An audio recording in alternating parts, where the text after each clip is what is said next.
মুখ্যমন্ত্ৰী ডাঙৰীয়াক আমি ধন্যবাদ জনাইছোঁ। আমাৰ যিটো আন্দোলনৰ কাৰ্যসূচী আছিলে 23 তাৰিখে ৰেলপথ বন্ধ আছিলে, আমি আপোনালোকৰ মাধ্যমৰ যোগেদি এটা স্পষ্টভাৱে কৈ দিছোঁ, কোনো কাৰণতে আমাৰ আন্দোলন নহয়, আন্দোলনটো উঠাই লোৱা হ'ব।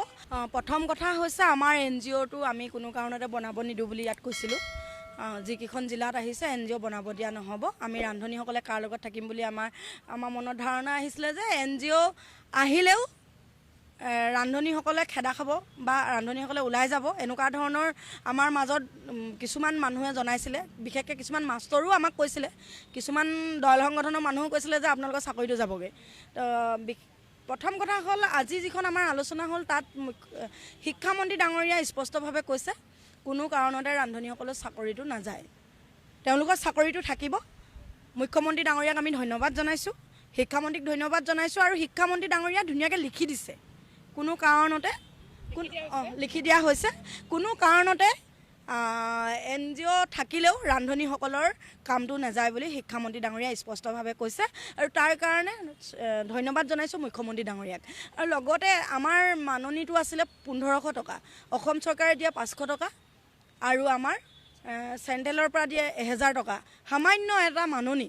আমাক এতিয়া সেই মাননীটোৰ পৰা বৃদ্ধি হ'ব। অহা 22 তাৰিখৰ পিছত এখন কেবিনেট আছে নে 22 তাৰিখে আছে বুলি আমি শুনিব পাইছোঁ। সেই কেবিনেটত আমাৰ ৰান্ধনীসকলে কিমান মাননী পাব 10 আৰু 12 দিনৰ ভিতৰত সেইটো ঘোষণা কৰিম বুলি কৈছে, সেইটো মুখ্যমন্ত্ৰী ডাঙৰীয়া নিজে ঘোষণা কৰিব।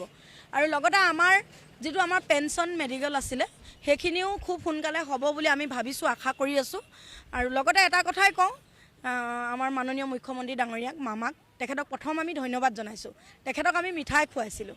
কিন্তু এটা কথাই আমাক খুব দুখ দিছে, যিটো নেকি লখিমপুৰত কৈছিলে যে মাননীয় আমাৰ মুখ্যমন্ত্ৰী ডাঙৰীয়াই যে ৰান্ধনীসকলে NGOৰ লগত ফাইট কৰিবলৈ আহিলে বা আন্দোলন কৰিবলৈ আহিলে তেওঁলোকৰ চাকৰিটো যাবগৈ, চাকৰি যাবগৈ বুলি কৈছিলে। কিন্তু মামাৰো তেনেকুৱা নহয়, আমি জানো। দেউতাকে জীয়েকসকলৰ কেতিয়াও তেনেকুৱা কাম নকৰে। মুখ্যমন্ত্ৰী আমি মুখ্যমন্ত্ৰী পাতিছোঁ। আৰু এটা কথা কৈ দিওঁ, আমিও অসমৰে বোৱাৰী, অসমৰে জীয়াৰী, কোনো কাৰণতে আমি ভয় নাখাওঁ তেনেকুৱা কথাত। মামাক স্পষ্টভাৱে কৈছোঁ, আৰু আপোনাৰ লগত সদায় আছোঁ, সদায় কাম কৰি যাম। আৰু আমাৰ ৰান্ধনীসকলে সদায় আছে, কিন্তু ৰান্ধনীসকলে বেয়া পোৱা কামটো মামা নকৰিব। এটা কথাই আপোনাক ধন্যবাদ জনাইছোঁ যে ৰান্ধনীসকলৰ কামটো নাযায় বুলি আপুনি প্ৰতিশ্ৰুতি দিছে, আৰু শিক্ষামন্ত্ৰী ডাঙৰীয়াই প্ৰতিশ্ৰুতি দিছে, তাৰ কাৰণে ধন্যবাদ জনাইছোঁ। আৰু খুব সোনকালে আমাৰ যিটো আন্দোলনৰ কাৰ্যসূচী আছিলে 23 তাৰিখে ৰেলপথ বন্ধ আছিলে, আমি আপোনালোকৰ মাধ্যমৰ যোগেদি এটা স্পষ্টভাৱে কৈ দিছোঁ, কোনো কাৰণতে আমাৰ আন্দোলন নহয়, আন্দোলনটো উঠাই লোৱা হ'ব। আৰু যদিহে বোলে আমাৰ NGO থাকিলে যদি আমাৰ চাকৰিটো যায়গৈ, তেতিয়া কিন্তু আমাৰ এইবাৰ 3টা হ'ব। প্ৰথম হৈছে আলোচনা, দ্বিতীয় হৈছে আন্দোলন, তৃতীয় হৈছে আইনৰ কাষ চাপিম। গতিকে ৰন্ধন কৰ্মীসকলক কৈছোঁ, কোনো কাৰণতে আপোনালোকৰ কামটো নাযায়, আপোনালোকে ভাত বনাই থাকিব, আমাক আজি প্ৰতিশ্ৰুতি দিছে। আৰু যিকেইখন জিলাত আহিছে তাৰ পিছত আৰু বাকী জিলাত নাযায়, তামোলপুৰ নাযায়, বাক্সা নাযায়, কুকুৰাঝাৰ নাযায়, চিৰাং নাযায়, কাৰ্বি আলং নাযায়, যোৰহাট আগৰ পৰাই আছিলে, কামৰূপ মেট্ৰ' আগৰ পৰাই আছিলে, এতিয়া নতুনকৈ 4-5খন জিলাত দিছে, আৰু বাকীবিলাকত নাযায়। আৰু খুব বেছি 5 বছৰমান লাগিব বুলি কৈছে সেইবিলাক কাম হ'বলৈ, স্পষ্টভাৱে শিক্ষামন্ত্ৰী ডাঙৰীয়াই কৈছে। আপোনালোকে কোনো কাৰণতে ভয় নাখাব, আৰু আমি যিটো আন্দোলনৰ ঘোষণা কৰি দিছিলোঁ ৰেলপথ বন্ধ আৰু উলংঘ প্ৰতিবাদ, সেইটো আমি উঠাই লৈছোঁ। মাননী বহোৱা হ'ব 22 তাৰিখৰ পিছত যিখন কেবিনেট হ'ব, 10-12 তাৰিখৰ ভিতৰত মাননীটো বৃদ্ধি হ'ব। কিমান দিব সেইটো শিক্ষামন্ত্ৰী ডাঙৰীয়াই ক'ব পৰা নাই, সেইটো কোৱা নাই। মুখ্যমন্ত্ৰী ডাঙৰীয়াই আমি ভাবিছোঁ, আমাৰ দাবী আছিলে 1500 টকাৰ পৰা 9600 টকা, আৰু 9600 টকা পালে আপোনাক সঁচাকৈ আমি আকৌ সেইদিনা মিঠাই খুৱাম। আমি ভাল পাইছোঁ আপুনি এই প্ৰতিশ্ৰুতি দিয়াৰ কাৰণে, আৰু আজি লিখিতটো দিয়াৰ কাৰণে বেছি আনন্দিত হৈছোঁ। মুখ্যমন্ত্ৰী ডাঙৰীয়াক আমি ধন্যবাদ জনাইছোঁ। আমাৰ যিটো আন্দোলনৰ কাৰ্যসূচী আছিলে 23 তাৰিখে ৰেলপথ বন্ধ আছিলে, আমি আপোনালোকৰ মাধ্যমৰ যোগেদি এটা স্পষ্টভাৱে কৈ দিছোঁ, কোনো কাৰণতে আমাৰ আন্দোলন নহয়, আন্দোলনটো উঠাই লোৱা হ'ব। প্ৰথম কথা হৈছে আমাৰ NGOটো আমি কোনো কাৰণতে বনাব নিদিওঁ বুলি ইয়াত কৈছিলোঁ। যিকেইখন জিলাত আহিছে NGO বনাব দিয়া নহ'ব, আমি ৰান্ধনীসকলে কাৰ লগত থাকিম বুলি আমাৰ মনত ধাৰণা আহিছিলে যে NGO আহিলেও ৰান্ধনীসকলে খেদা খাব বা ৰান্ধনীসকলে ওলাই যাব, এনেকুৱা ধৰণৰ আমাৰ মাজত কিছুমান মানুহে জনাইছিলে। বিশেষকৈ কিছুমান মাষ্টৰো আমাক কৈছিলে, কিছুমান দল সংগঠনৰ মানুহো কৈছিলে যে আপোনালোকৰ চাকৰিটো যাবগৈ।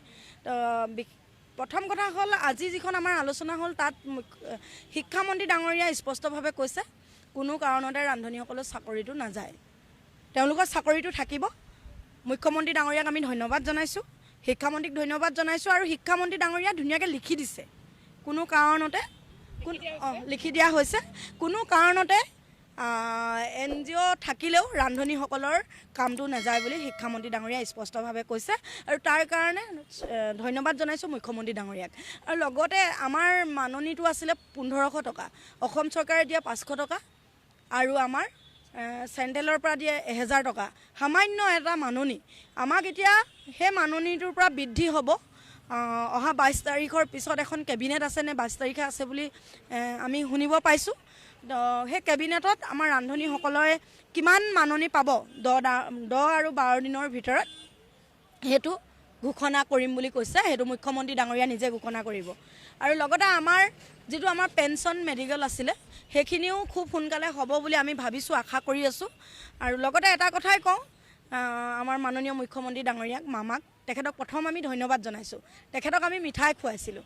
কিন্তু এটা কথাই আমাক খুব দুখ দিছে, যিটো নেকি লখিমপুৰত কৈছিলে যে মাননীয় আমাৰ মুখ্যমন্ত্ৰী ডাঙৰীয়াই যে ৰান্ধনীসকলে NGOৰ লগত ফাইট কৰিবলৈ আহিলে বা আন্দোলন কৰিবলৈ আহিলে তেওঁলোকৰ চাকৰিটো যাবগৈ, চাকৰি যাবগৈ বুলি কৈছিলে। কিন্তু মামাৰো তেনেকুৱা নহয়, আমি জানো। দেউতাকে জীয়েকসকলৰ কেতিয়াও তেনেকুৱা কাম নকৰে। মুখ্যমন্ত্ৰী আমি মুখ্যমন্ত্ৰী পাতিছোঁ।